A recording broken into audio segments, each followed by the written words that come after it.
Hello aspirants, welcome to GS in. आज हम लोग पॉलिटी का one of the most important topic लेके आए हैं और इसका नाम है directive principles of state policies DPSPs. ये 71st बीपीएससी मेंस के लिए बहुत इम्पॉर्टेंट है।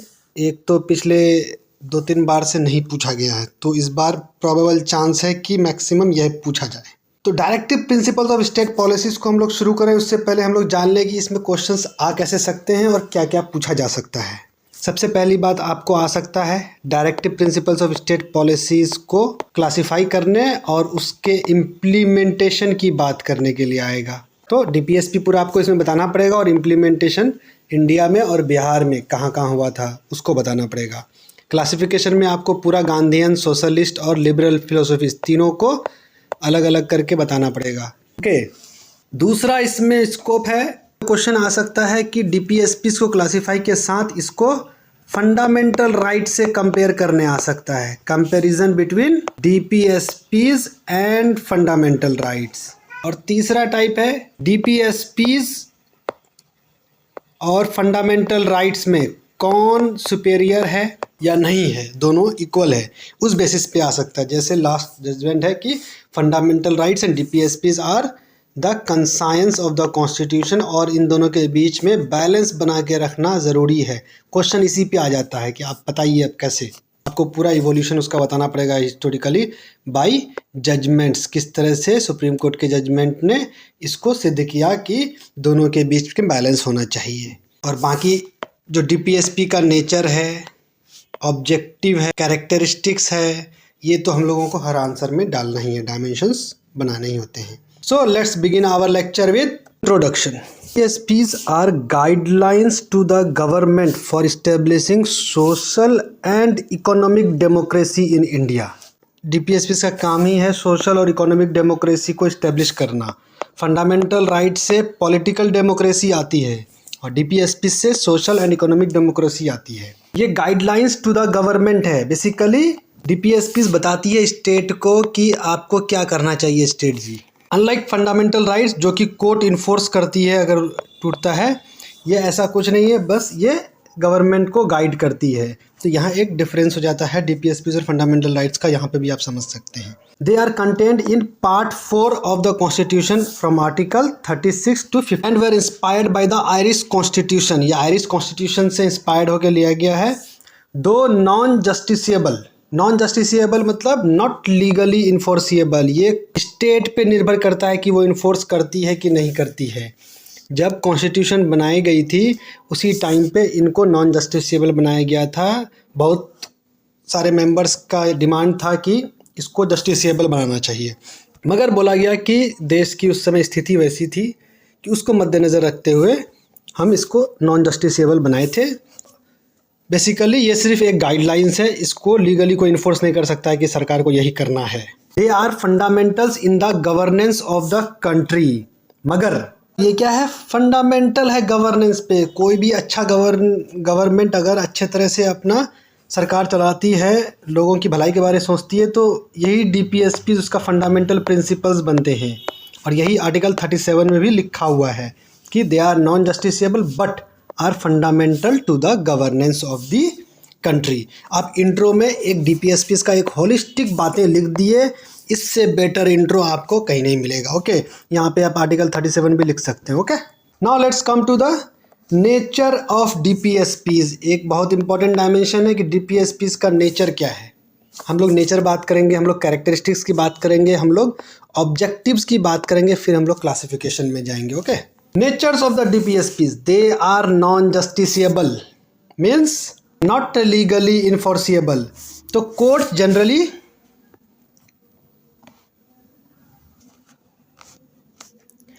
cannot enforce them as rights। जैसे कि rights को enforce करती थी कोर्ट्स, DPSPs को enforce नहीं कर सकती है। मगर टाइम के साथ कैसा हुआ कि कुछ DPSPs ऐसे बन गए कि वो enforceable हो गए। जैसे राइट टू एजुकेशन आर्टिकल 45, ये इन्फोर्सिएबल हो चुका है ना। They are moral and political ideals meant to guide governance. Basically एक ये नॉर्मेटिव स्टैंडर्ड बनाती है फॉर पॉलिसी मेकिंग। अगर पॉलिसी बन रही है तो उसको ध्यान में रखना है, पॉलिसी किस बेसिस पे होनी चाहिए। तो ये DPSPs के बेसिस पे पॉलिसीज़ बनती हैं। तो ताकि अगर बोलें कि ये अगर लीगली इन्फोर्सेबल नहीं है, क्यों ये इतना इम्पोर्टेंट बन जाता है, तो यहाँ पे आप ये कर सकते हैं कि जैसे भले ही ना हो मगर इन तरह की पॉलिसीज़ जब भी सरकार बनाए तो लोगों के वेलफेयर के लिए काम करें और इसी तरह के से अपने पॉलिसीज़ को बनाएं। They aim to establish a welfare state. DPSPs का one of the fundamental objective बोल सकते हैं आप। इसका नेचर क्या है कि ये इनका एम ही है वेलफेयर स्टेट बनाने का। आज डेमोक्रेटिक स्टेट में हर जगह वेलफेयरिज्म की बात होती है, चाहे वो कोई कैपिटलिस्ट कंट्री हो या सोशलिस्ट कंट्री हो। आपने देखा चाहे इंडिया हो, वेलफेयरिज्म, लोगों की वेलफेयर पे बात कीजिएगा। इलेक्शन पे आपने देखा किस तरह से वेलफेयर की बात हुई। यहाँ छोड़िए, आप कैपिटलिस्ट कंट्री में जाइए, वहाँ भी अब वेलफेयर स्टेट की ही बात होती है। अभी न्यूयॉर्क का मेयर के लिए जो लड़ाई हुआ, वहाँ पे न्यूयॉर्क के लोगों के वेलफेयर के लिए ही बात हुई, कैंपेनिंग हुई, तब जाकर के वो कैंडिडेट जीता। तो एक आज के मॉडर्न ज़माने में क्या है, हर कोई वेलफेयर स्टेट बनाना चाहता है और उसके लिए DPSPs से बेटर कुछ नहीं हो सकता है। DPSPs ही वेलफेयर स्टेट बनाने की बात करती है। Are fundamental in the governance of the country.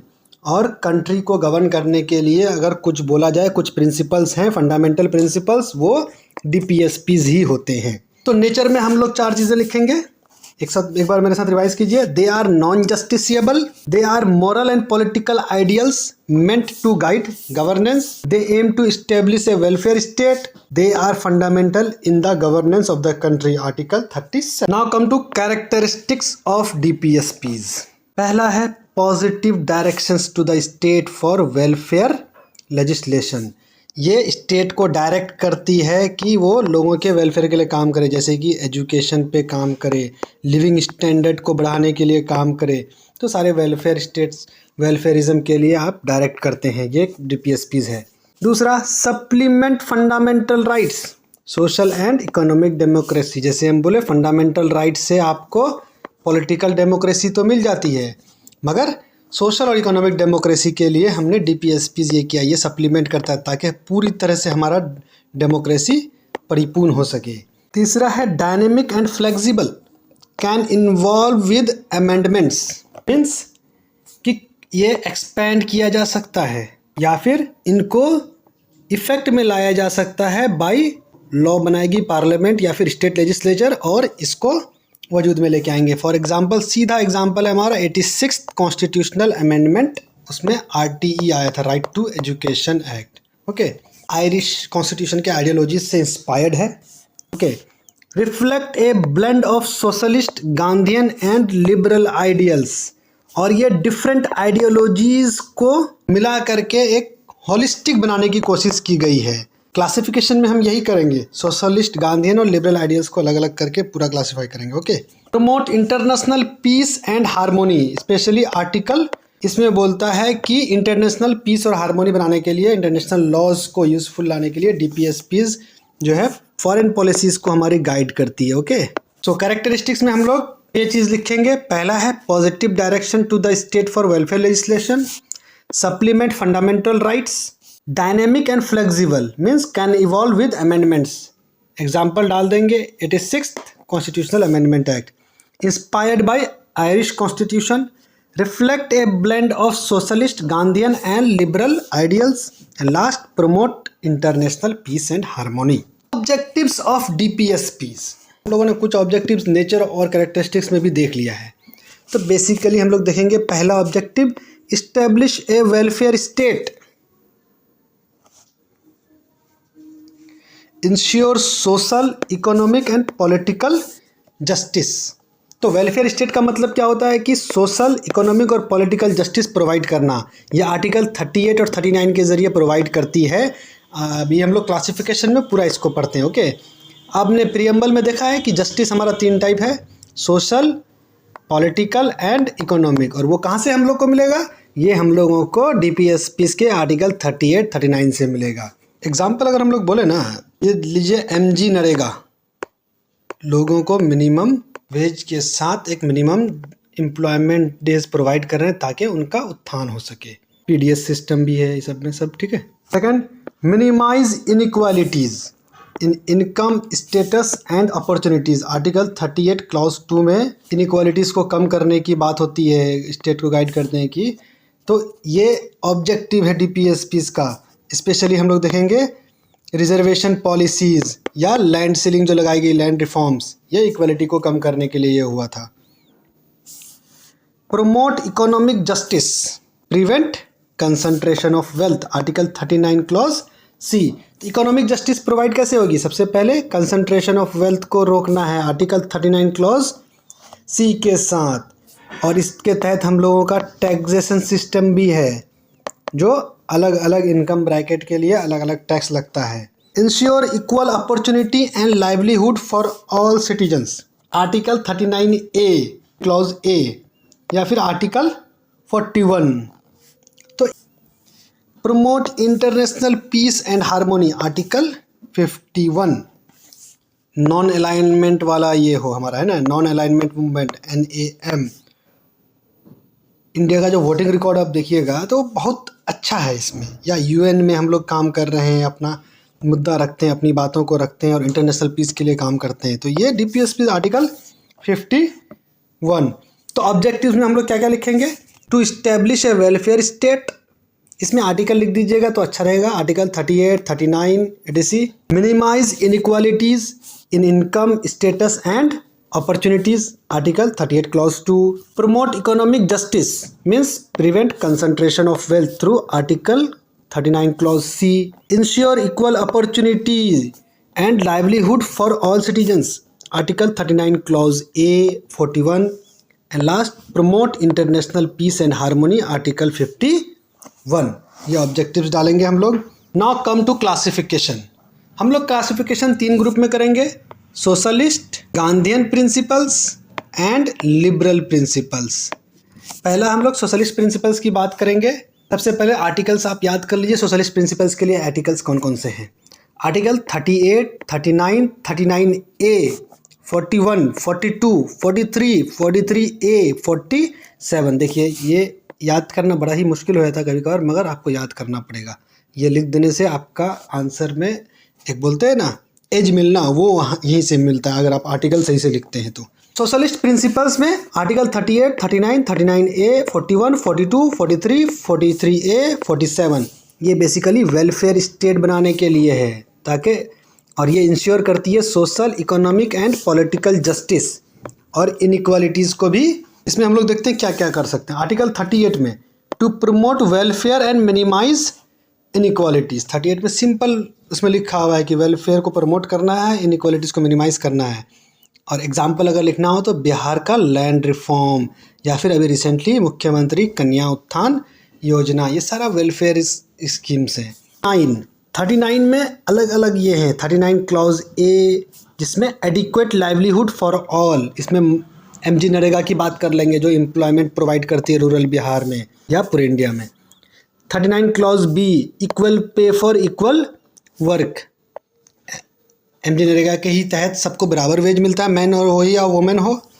39 clause C prevention of concentration of wealth, basically land ceiling act Bihar में आया था 1950s और 60s में। 39 clause D protection of workers, man women और चिल्ड्रन सबका प्रोटेक्शन करना है। इसके लिए एग्जाम्पल लिखेंगे चाइल्ड लेबर प्रोहिबिशन प्रोग्राम्स या फिर Bihar shops and establishment act.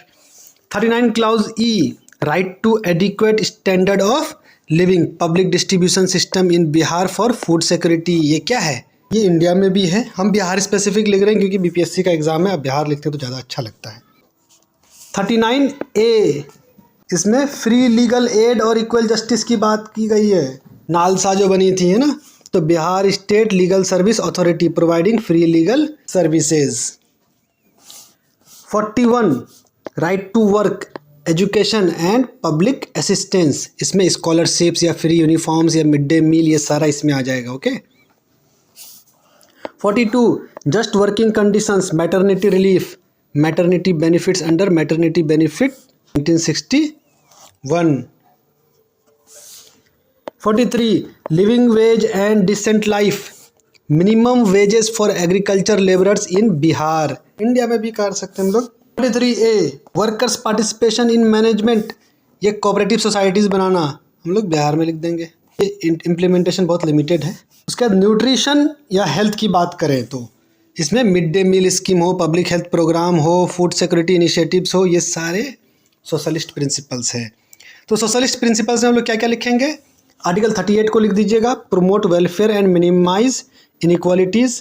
Article 39 बस ऐसे लिख दीजिएगा पूरा एक साथ, और उसमें लिख दीजिएगा equal pay for equal work, adequate livelihood. आपको अगर ये क्लाउज बाय क्लाउज याद हो जाए तो बहुत अच्छा है, आप वो लिखिए। नहीं होता है तो बस 39 का ध्यान रखिएगा। ये livelihood, equal pay for equal work के लिए है, ठीक है, स्टैंडर्ड ऑफ लिविंग के लिए है, ये सारा 39 में ही है। 39A में फ्री लीगल एड, नालसा वाला, ठीक है। 41 में right to work, education, public assistance. 42 just working conditions, maternity relief. 43 living wage and decent life. 43A workers participation in management. 47 nutrition health, mid day meal वाला काम।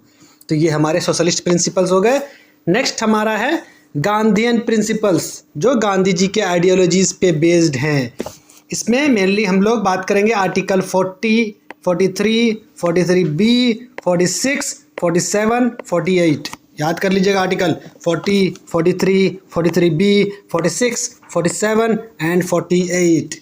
इनका basically aim था Gandhian principles का to promote self sufficient village, rural upliftment and moral development. हमने socialist principles का देखा था, welfare state की बात कर रहे थे, और Gandhian principles self sufficient villages की बात करते हैं, रूरल अपलिफ्टमेंट और मोरल डेवलपमेंट की बात करते हैं। 40 village panchayat as self government units, इसी के तहत हमारा 73 और 74 कॉन्स्टिट्यूशनल अमेंडमेंट एक्ट आया था। 53 cottage and small industries in rural areas. तो अब आप देखिएगा जितना भी रूरल एरिया के लिए काम हो, रूरल अपलिफ्टमेंट का बात हो, वो सारा गांधीयन प्रिंसिपल्स में डाल दीजिए, ओके। 43B कोऑपरेटिव सोसाइटीज़, जो बिहार का जैसे ये है कॉम्फेड हो गया, ये सारा किस में आएगा? ये कोऑपरेटिव सोसाइटीज़ 43B में। 46 educational and economic interest of SC/STs। Basically जितना भी स्कॉलरशिप्स या SC/ST का हॉस्टल हो गया, स्किल डेवलपमेंट प्रोग्राम्स हो गया SC/ST के लिए, तो बैकवर्ड क्लास के लोगों के अपलिफ्टमेंट के लिए ये गांधी जी इनके अपलिफ्टमेंट के लिए, SC/ST के अपलिफ्टमेंट के लिए बहुत अच्छा काम किए थे। वो जो 70th BPSC में पूछा गया था ना, गांधी जी के वर्क्स बताइए आप, तो इसमें ये सब यही सब तो बात करना था मैक्सिमम, एजुकेशन और SC/ST की बात करना था उनके अपलिफ्टमेंट के लिए। 47 prohibit liquor and drugs, Bihar का अल्कोहल बैन सबसे अच्छा एग्जाम्पल। ये बेसिकली क्या था कि इंटॉक्सिकेशन को बंद करने की बात बोले थे Gandhi ji. 48 modern agriculture animal husbandry prohibit cow slaughter, गाय का जो काटना बंद किया गया वो गांधीयन प्रिंसिपल के अंदर है, ध्यान रखिएगा आप लोग, ठीक है। कॉ शेल्टर्स बनाए गए जगह जगह पे, ये भी 48 आर्टिकल के अंदर है। तो गांधीयन प्रिंसिपल्स में हम लोग क्या क्या लिखेंगे? 40 village panchayat as self government units. 43 cottage and small industries. 43B cooperative societies. 46 educational and economic interest of SC/STs।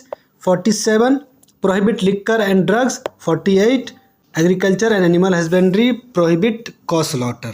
Next हमारा है लिबरल या इंटेलेक्चुअल प्रिंसिपल्स, या फिर जनरल प्रिंसिपल्स भी बोल सकते हैं। इसमें जो मॉडर्न या जनरल वाली बात होती है उसमें आर्टिकल 44, 45, 48, 48A, 49, 50, 51। ध्यान रखिएगा, याद रखिएगा, यही लिखना होता है। तो बेसिकली ये modern democratic ideals, individual freedom और इन्वायरमेंटल प्रोटेक्शन और इंटरनेशनल हार्मोनी, ये सारी जो लिबरल बातें हैं यही हमारे लिबरल प्रिंसिपल से आए थे। Modern democratic ideals, individual freedom, environmental protection and international harmony, ये इनका लिबरल इंटेलेक्चुअल प्रिंसिपल्स का। कैसे? आर्टिकल 44 यूनिफॉर्म सिविल कोड, आपको पता है यूनिफॉर्म सिविल कोड एक लिबरल इंटेलेक्चुअल प्रिंसिपल है, वरना कब का इम्प्लीमेंट हो गया होता। पर्सनल लॉ रिफॉर्म्स का डिबेट हो, इसे सारा किस पे? यूनिफॉर्म UCC पे क्वेश्चंस आते रहता है। इस बार भी मैं, पिछले बार तो मेंस में आ चुका है 38 नंबर पे, फिर भी इस बार रेडी करना है, क्या पता इस बार भी आ जाए फिर से। 48 early childhood care and education, जैसे बिहार साइकिल योजना या पोषण योजना, आंगनवाड़ी सर्विसेज, ये सारा किस में? 45 में आता है।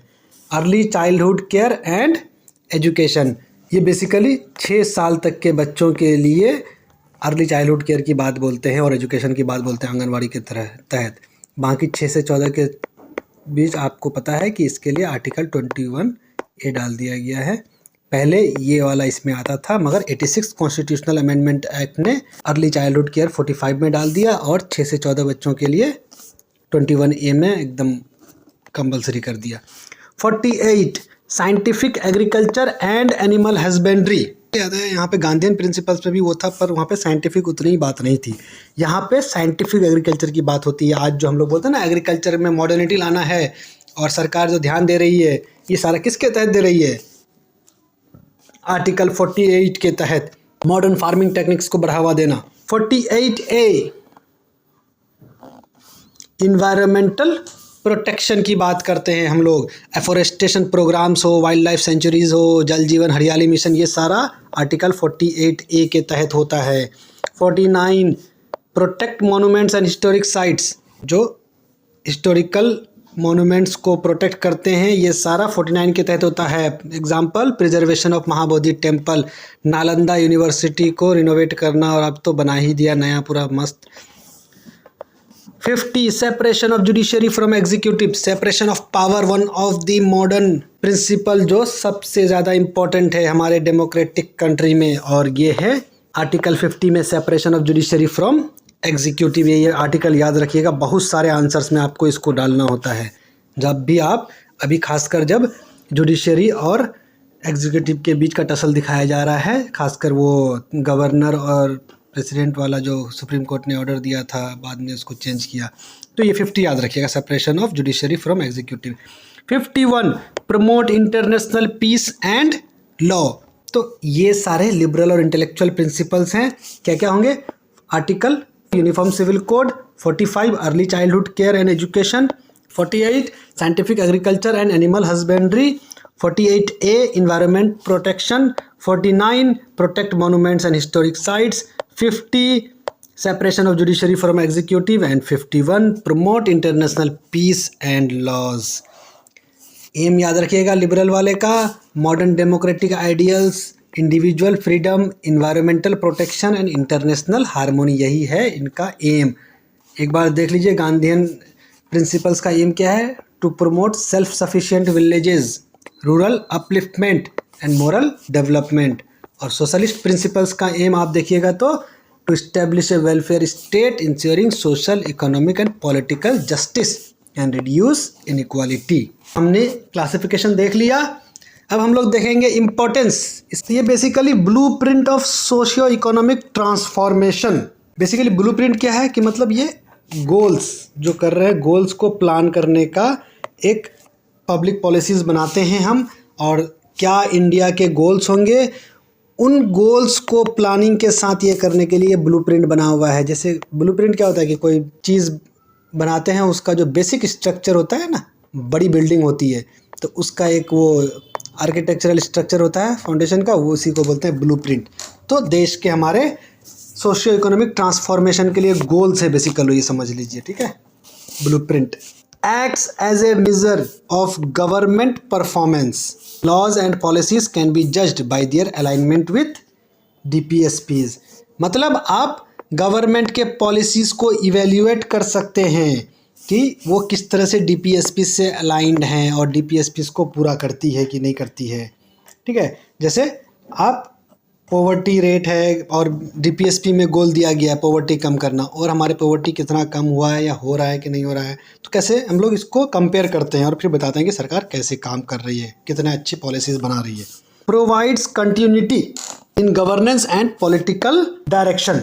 तो अगर सरकार चेंज होती है तो नई सरकार आएगी, उनके पास नए आइडियोलॉजीज़ होंगे, तो वो कैसे कौन सा बनाएगी, कौन सा एक्ट्स बनाएगी, तो उनके पास भी तो यही है गोल्स के तौर पे DPSPs कि पॉवर्टी कम करना है, तो ये हमारी DPSPs कंटिन्यूटी प्रोवाइड करती है गवर्नेंस में। Guides judiciary in interpreting the constitution and laws. Basically कोई लॉ बना सरकार के द्वारा या पार्लियामेंट के द्वारा, कोई लॉ बनाया गया, तो वो लॉ कितना वैलिड है, किस तरह से है कि नहीं है, तो जुडिशरी कैसे देखेगी। अगर प्रोसीजर सही भी है उसके बाद भी तो जुडिशरी देखती है क्या DPSPs से कंपेयर करती है, क्या लॉज DPSPs को पूरा करने के लिए है, तो वहाँ से जुडिशरी कॉन्स्टिट्यूशन को इंटरप्रेट करती है, DPSPs को यूज़ करती है अपने इंटरप्रिटेशन गाइडेंस के लिए। Strengthens democracy by ensuring welfare orientation of the state. तो ये आपको पता है कि ये डेमोक्रेसी को, सोशल और इकोनॉमिक डेमोक्रेसी को लेके आती है वजूद में, वरना पहले फंडामेंटल राइट्स के जरिए सिर्फ पॉलिटिकल डेमोक्रेसी मिली थी। MC चागला उन्होंने बोला था, if all this principles are fully carried out our country would indeed be a heaven on earth. एक बार इंपॉर्टेंस रिवाइज कर लीजिए मेरे साथ, क्या क्या लिखेंगे। ये इंपॉर्टेंस ऑफ DPSPs को, blueprint of socio economic transformation, acts as a measure of government performance, provides continuity in governance and political direction, guides judiciary in interpreting the constitution and laws, strengthens democracy by ensuring welfare orientation of the state। MC चागला इन्होंने बोला था, if all these principles are fully carried out our country would indeed be a heaven on earth। तो ये importance है हमारे DPSPs का। Now come to criticism. पहला criticism है lack of enforceability remains mostly aspirational. मतलब कि सिर्फ एक एस्पिरेशन दे रहे हैं कि एक गोल बता रहे हैं, मगर इसका इन्फोर्सिएबिलिटी बहुत कम है।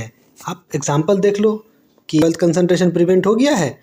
आप गैप देखिए अमीरों में और गरीबों में, आपके पास इसके लिए ऑक्सफैम का इनइक्वालिटी रिपोर्ट आप इसमें टैग कर सकते हैं। ओके, क्रिटिसिज्म में कि लोअर जो 50% लोग हैं इनके पास सिर्फ 3% से भी कम वेल्थ है, वहीं अपर के 10% लोगों के पास 70% से ज़्यादा वेल्थ है। तो ये जो इनइक्वालिटी है ये कहाँ कम हो रहा है? तो lack of enforceability, conflict with fundamental rights, specially before 1971 fundamental rights से इसका कन्फ्लिक्ट होते रहता है। जैसे राइट टू प्रॉपर्टी को हटाया गया था तो कन्फ्लिक्ट जनरेट हुआ था। वेग एंड आइडियलिस्टिक, मतलब कोई क्लियर टाइम फ्रेम नहीं दिया है, क्या आउटकम होगा, कैसे मेज़र करेंगे इसको, और एक जो होता है ना कि सही से एक अरेंज हो ऑर्डर में, वो भी नहीं सही से है। पॉलिटिकल मिसयूज़, ऑफन DPSPs को एक पॉपुलिस्ट एजेंडाज को फुलफिल करने के लिए यूज़ किया जाता है। जैसे कि पॉपुलिस्ट, ये अभी जो है लिखिएगा मत, मगर जो इसे 10,000 रुपया दिया इलेक्शन के टाइम पे, तो इससे कोई गरीबी एक डायरेक्टली कम नहीं हो रहा है। या फिर जो वो बिजली बिल कम करना हो गया, ये बिजली बिल बोलते हैं, बिजली बिल माफ़ करना हो गया, बिहार में 125 यूनिट माफ़ किया था। तो ये सारा क्या है, पॉपुलिस्ट एजेंडाज़ हैं, और इससे कोई ऐसा कुछ ये नहीं दिख रहा है कि वेलफेयर हो रहा है। Implementation gap, poor realisation due to lack of political will and resources. N Srinivasan इन्होंने आर्ग्यू किया था कि DPSPs are neither properly classified nor logically arrange. ये क्रिटिसिज्म में आप लिख दीजिएगा, बहुत अच्छा रहेगा कि ना तो ये क्लासीफाई किया हुआ है कि कौन सा क्या है, गांधीयन प्रिंसिपल, सोशलिस्ट प्रिंसिपल सब एक दूसरे से इंटरमिंगल होते जा रहे हैं, और ना ही लॉजिकली अरेंज्ड है कौन सा क्या होगा किसके बाद होगा। के संधानम इन्होंने भी हाईलाइट किया था कि DPSPs could lead to constitutional conflict particularly between the centre and the state. Example है अभी NEP आया था 2020 का, इसमें 3 लैंग्वेज पॉलिसीज़ आई है। तो ये क्या कर रहा है, ये सेंटर और स्टेट के बीच में टसल पैदा कर रहा है, कॉन्स्टिट्यूशनल कन्फ्लिक्ट पैदा कर रहा है। तो क्रिटिसिज्म में हम लोग क्या क्या लिखेंगे, lack of enforceability, mainly aspirationally दिख रहा है, conflict with fundamental rights, vague and idealistic means no clear time frame, political misuse जो कि पॉपुलिस्ट एजेंडाज को यूज़ करते हैं, इम्प्लीमेंटेशन गैप है। एन श्रीनिवासन ने बोला था कि DPSPs are neither properly classified nor logically arranged. K Santhanam ji ने बोला कि DPSPs could lead to constitutional conflicts particularly between centre and states. इसका एग्जांपल NEP हम लोग लिख देंगे। ओके, अब आते हैं एक इम्पॉर्टेंट एस्पेक्ट्स DPSPs के इम्प्लीमेंटेशन पे। हम लोग इंडिया के भी देखेंगे और कुछ एग्जाम्पल बिहार के भी, ज़्यादा नहीं 5-6 देख लेंगे या लिख लीजिएगा। बाकी जितना भी स्कीम्स हैं गवर्नमेंट के वो सारे DPSPs पे ही हैं, कोई सा भी स्कीम हो, बस आप आर्टिकल के साथ उसको मेंशन कर दीजिए, इनफ है। तो हम लोग इंडिया लेवल पे अगर देखेंगे, सबसे पहला लैंड रिफॉर्म्स, जैसे कि एबॉलिशन ऑफ जमींदारी या सीलिंग ऑन लैंड होल्डिंग्स, ये आर्टिकल 39 के तहत हुआ था। पंचायती राज आर्टिकल 40, कॉन्स्टिट्यूशनल अमेंडमेंट एक्ट 1992, यह आर्टिकल 40 के तहत हुआ। एजुकेशन में आर्टिकल 45 में देखेंगे तो 86 कॉन्स्टिट्यूशनल अमेंडमेंट एक्ट 2002, ये राइट टू एजुकेशन को आर्टिकल 21 में भी लेके आ गए, तो ये हमारा 45 में था। बेसिकली ये अर्ली चाइल्डहुड केयर की बात बोलता है article 45। Equal pay for equal work recognised in judicial pronouncements, बहुत सारे जुडिशियल प्रोनाउंसमेंट में बोला गया कि सबको बराबर हक मिलना चाहिए। इसमें भी एमजी नरेगा का एग्जांपल डाल दीजिएगा। Welfare schemes like MG NREGA, mid day meal, food security act, ये सारे वेलफेयर स्कीम्स हैं। Environmental protection article 48A, environment protection act 1986, ये आर्टिकल 48A के तहत हुआ था। इंडिया में अगर हम इम्प्लीमेंटेशन का एग्जांपल लिखेंगे तो लैंड रिफॉर्म लिख देंगे आर्टिकल 39 के तहत, abolition of zamindari, Panchayati Raj act 73rd amendment act 1992 article 40 के तहत, एजुकेशन का 86th अमेंडमेंट एक्ट 2002 आर्टिकल 45 के लिए, equal pay for equal work recognised in judicial pronouncements, welfare schemes MG NREGA, mid day meal, food security act etc, environmental protection act जो कि इसमें आया था, ये किसमें आर्टिकल 48A के तहत हुआ था। हम लोग बिहार में देखेंगे इसका इम्प्लीमेंटेशन। बिहार में भी हम लोग देखेंगे बिहार का लैंड रिफॉर्म एक्ट 1950 जो कि जमींदारी को एबोलिश कर दिया था। ओके, ये आर्टिकल 39 के तहत हुआ। पंचायती राज आर्टिकल 40 में पंचायती राज एक्ट 2006 बिहार का 50% रिजर्वेशन वुमेन को दिया, ये आर्टिकल 40 में हुआ है। एजुकेशनल एंड सोशल जस्टिस, इसमें फ्री यूनिफॉर्म्स देती है, स्कॉलरशिप देती है गवर्नमेंट, मिड डे मील का बंदोबस्त कर रखी है, आर्टिकल 45 एंड 46 न्यूट्रिशन पे भी ध्यान दे रही है और एजुकेशन पे भी ध्यान दे रही है। ओके, साइकिल योजना हो गया, पोशाक योजना हो गया, ये गर्ल एजुकेशन को प्रमोट कर रही है 46 में। ठीक है, वेलफेयर ऑफ वीकर सेक्शंस, ये रिजर्वेशन पॉलिसीज़ लाना हो या SC ST के लिए हॉस्टल बनाना, एम्पावरमेंट स्कीम्स हो, ये सारे DPSPs को इम्प्लीमेंट कर रही है। लाइवलीहुड एंड रूरल डेवलपमेंट के लिए जैसे जीविका प्रोजेक्ट और MG नरेगा, ये रूरल डेवलपमेंट और लाइवलीहुड के लिए है। और हेल्थ एंड न्यूट्रिशन के लिए बिहार ने क्या किया, मुख्यमंत्री कन्या उत्थान योजना, पोषण अभियान, ये सारा काम कर रही है DPSPs को इम्प्लीमेंट करने में। तो बिहार में हम लोग लैंड रिफॉर्म का जिक्र कर दीजिए, Bihar land reform act 1950, Bihar Panchayati Raj act 2006। Okay, उसके बाद free uniform, scholarships, mid day meal या साइकिल योजना, पोशाक योजना, या वेलफेयर वीकर सेक्शंस के लिए SC ST का हॉस्टल, रिजर्वेशन पॉलिसी, लाइवलीहुड और रूरल डेवलपमेंट के लिए जीविका प्रोजेक्ट, MG नरेगा और मुख्यमंत्री कन्या उत्थान योजना, पोषण अभियान, आपका वो अल्कोहल बैन होना जो हुआ है, ये हो गया। ये सारा चीज़ DPSPs के लिए ही है। अब हमारा ये कंक्लूज़न आता है, पहले हम लोग कंक्लूज़न कर ले, उसके बाद हमारा फंडामेंटल राइट्स और DPSPs के बीच का कंपैरिजन देखेंगे। कंक्लूज़न में हम लोग को एक हॉलिस्टिक कंक्लूज़न देने की ज़रूरत है ताकि आपका आंसर पूरा कंप्लीट लगे। Okay, DPSPs form the moral compass of the governance in India. Though non-justiciable, they are fundamental in the governance of the country. Their progressive realization, especially in the states like Bihar, shows India's steady march toward the ideal of a welfare and just society envisioned by the Constitution.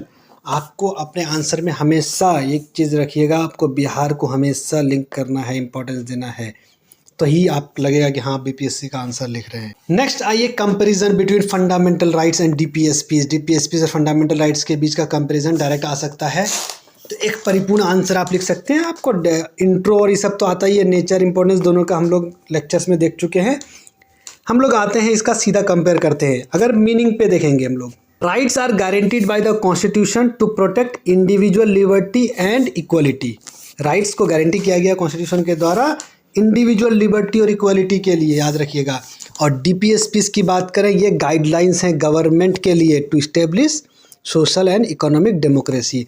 तो rights क्या है, ये individual के लिए है, वहीं DPSPs क्या है, ये कम्युनिटी के लिए, कम्युनिटी के वेलफेयर के लिए है। Nature, rights are justiciable means court can enforce them, और DPSPs non justiciable mean not be enforced by courts. Objective, ensure political democracy, protect individuals from state overreach. तो ये political rights को आपको protect करती है और state की executive tyranny से आपको बचाती है। वहीं DPSPs का काम है सोशल और इकोनॉमिक डेमोक्रेसी को प्रमोट करना और वेलफेयर मेजर्स लेके आना। सोर्स की बात करें तो फंडामेंटल राइट्स ये US कॉन्स्टिट्यूशन से बोरो किया गया था और DPSPs आयरिश कॉन्स्टिट्यूशन से बोरो किया गया था। स्कोप में ये इंडिविजुअल सेंट्रिक है, means focus on citizens rights, और वही डीपीएसपीज ये स्टेट सेंट्रिक है, focus on duties of the government की क्या ड्यूटीज़ होती है उसको बयां करती है। इम्प्लीमेंटेशन में देखेंगे हम तो ये इमीडिएट है, एकदम लागू हो गया, दे आर लीगली बाइंडिंग, ये लीगली बाइंडिंग भी है, जैसे है उसी तरह से लागू हो जाएगा कुछ रीजनेबल रेस्ट्रिक्शंस के साथ। वहीं डीपीएसपीज ये ग्रेजुअली धीरे धीरे गवर्नमेंट पार्लियामेंट जो है वो नए नए एक्ट्स लेके आती है और उसके तहत डीपीएसपीज को इम्प्लीमेंट करती है। डिपेंड करता है कि रिसोर्स कैसा है और पॉलिसी प्रायोरिटीज़ किस गवर्नमेंट की कैसी होती है। इन्फोर्सिएबिलिटी तो ये आर्टिकल 12 से 35 तक है, और अगर वायलेशन होता है तो आर्टिकल 32 और 26 के तहत आप डायरेक्ट कोर्ट जा सकते हैं इसके इम्प्लीमेंटेशन के लिए। वहीं डीपीएसपीज की बात करें तो ये 36 से 51 तक है और ये इन्फोर्सिएबल नहीं है, फंडामेंटल है गवर्नेंस में मगर इन्फोर्सिएबल नहीं है कि नहीं आप कोर्ट जाइए उसके लिए। आपको वो आप जा सकते हैं अगर इन्वायरमेंटल ये ख़राब है, जैसे एयर ख़राब है तो आप PIL दायर कीजिए कि सरकार काम नहीं कर रही है, उस तरह से कर सकते हैं, मगर वो आपको ये नहीं है कि आप डायरेक्ट सुप्रीम कोर्ट चले जाएं जैसे राइट्स के हनन में होता है। हालांकि ख़राब पॉल्यूशन भी आपके राइट्स का हनन होता है, जैसे अगर environmental clean and clear environmental, ये सुभाष चंद्र केस ये वर्सेस ऑफ बिहार में जो है ये राइट टू लाइफ में आता है, तो उसके तहत आप जा सकते हैं। एग्जाम्पल देखेंगे हम लोग अगर तो ये right to equality article 14, right to freedom article 19 में, डीपीएसपीज का equal pay for equal work article 39, uniform civil code article 44, amendment priority तो ये एक इसमें सुप्रीमेसी होती है, ये इजीली कर्टेल नहीं होता है, कर्टेल हो सकता है, अमेंड हो सकता है, मगर बेसिक फीचर हमेशा मेंटेन रहेगा। डीपीएसपीज ये सबऑर्डिनेट नहीं होगा, ये अब जो है ना दोनों बराबर इसमें है कि दोनों को मेंटेन रखना है। ओके, कोर्ट इसको इनकरेज करती है कि दोनों को ये करते हुए और वेलफेयरिज्म पे काम करें। की केसेस में बात करें हम लोग, Keshavan Anand Bharati case, state of Kerala, balance between fundamental rights and DPSPs, और सम केस एम्फेसाइज किया गया है कि दोनों कॉम्प्लीमेंट्री है, कॉन्फ्लिक्टिंग नहीं है। यही हम लोग इसी पे हम लोग अगला स्लाइड पे बात करेंगे। कन्फ्लिक्ट क्या है दोनों के बीच में, डीपीएसपीज और फंडामेंटल राइट्स, ये आपको क्वेश्चन में एक डायमेंशन पूछा जा सकता है कि कौन सुपेरियर है या सबऑर्डिनेट है, तो वहाँ पे आपको पूरा ये कहानी रामकथा बतानी पड़ेगी कि कौन सुपेरियर है कि नहीं है या फिर बैलेंस है दोनों में। सीधा जो है ना ये fundamental rights and DPSPs are complementary not conflicting, a balance must be maintain. इस लाइन को यूज़ करते हैं क्वेश्चंस में और क्वेश्चन डाल देते हैं। तो आपको क्या क्या करना है यहाँ देखिए। सबसे पहली बात कि कन्फ्लिक्ट शुरू कब हुआ। Conflict started with land reform process, जब आज़ादी के बाद लैंड रिफॉर्म का शुरू हुआ तो आर्टिकल 31 के तहत right to property fundamental right थी, और लैंड रिफॉर्म में लैंड सीलिंग आ रही थी, प्रॉपर्टीज़ गरीबों में बांटी जा रही थी, तो उसमें लोगों ने केस करना शुरू कर दिया था। तो कन्फ्लिक्ट शुरू होता है, और कन्फ्लिक्ट में हम देखेंगे 1951 में चंपक्कम दोराईराजन केस, इसमें कोर्ट ने बोला कि fundamental rights are superior to DPSPs. तो आर्टिकल 31 को तवज्जो दिया गया और बोला कि फंडामेंटल राइट अमेंड हो सकता है मगर वो डीपीएसपीज से हमेशा ऊपर रहेगा। तो आप वेलफेयर स्टेट बनाने के लिए किसी के राइट को नहीं छीन सकते हैं, इसमें चंपक्कम दोराईराजन केस ने बोला। सेकेंड है फर्स्ट अमेंडमेंट एक्ट 1951 आया। जब ये चंपक्कम दोराईराजन केस आया उसके बाद ही सरकार लेके आई अमेंडमेंट 1951 में, उसमें शेड्यूल 9 डाला गया और बोला कि शेड्यूल 9 में जो भी एक्ट्स आएंगे वो फंडामेंटल राइट से ऊपर होगा हमेशा, ताकि और ये क्या किया कि लैंड रिफॉर्म को शेड्यूल 9 में डाल दिया कि अच्छे से हो सके लोगों का भलाई। फिर फोर्थ अमेंडमेंट आया, फिर 17th अमेंडमेंट 1964 आया, जिसमें बोला गया कि डीपीएसपीज आर्टिकल 14, 19 और 31 इन तीनों से हमेशा ऊपर ही रहेगा। जो 14 में राइट टू इक्वलिटी है, 19 में फ्रीडम ऑफ स्पीच और 31 में राइट टू प्रॉपर्टी। तो बोला कि डीपीएसपीज को इम्प्लीमेंट करने के लिए इन राइट्स को हम लोग तोड़ सकते हैं। तो केस आएगा फिर तो सुप्रीम कोर्ट गए लोग, और 1967 में गोलखनाथ केस का वर्डिक्ट आया। इसमें बोला गया कि नहीं रे भाई आप नहीं कर सकते हैं ये काम। फिर से उन्होंने बोला कि फंडामेंटल राइट डीपीएसपी से हमेशा ऊपर है, सर्वोपरि है। और यहाँ पे चंपक्कम दोराईराजन केस का जो जजमेंट था उसको पलटा गया। उसमें बोला गया था fundamental rights can be amended, मगर यहाँ पे गोलखनाथ में बोला गया fundamental rights can not be amended. याद रखिएगा दोनों में फ़र्क। ओके, जब ऐसा हुआ कि फंडामेंटल राइट्स को ऊपर कर दिया और बोला कि अमेंडमेंट नहीं कर सकते फंडामेंटल राइट्स पे, तब 24th कॉन्स्टिट्यूशनल अमेंडमेंट एक्ट आया 1971 में, इंदिरा गांधी गवर्नमेंट लेके आई थी, और इसमें बोला गया उस एक्ट के तहत कि any part of the fundamental right can be amended. ये टसल देख रहे हैं गवर्नमेंट और इसके बीच में, जुडिशरी के बीच में, ये शुरू हुआ था। बड़ा मज़ेदार कहानी चल रहा था उस टाइम पे। आज जुडिशरी में उतनी हिम्मत नहीं है। फिर 25th अमेंडमेंट एक्ट 1971 आती है। इसमें आर्टिकल 31C लाया गया। इसके तहत 2 प्रोविज़न लाए गए। एक की 39BC क्लॉज BC, ये आर्टिकल 14, 19 और 31 इनसे सुपेरियर है, याद रखिएगा।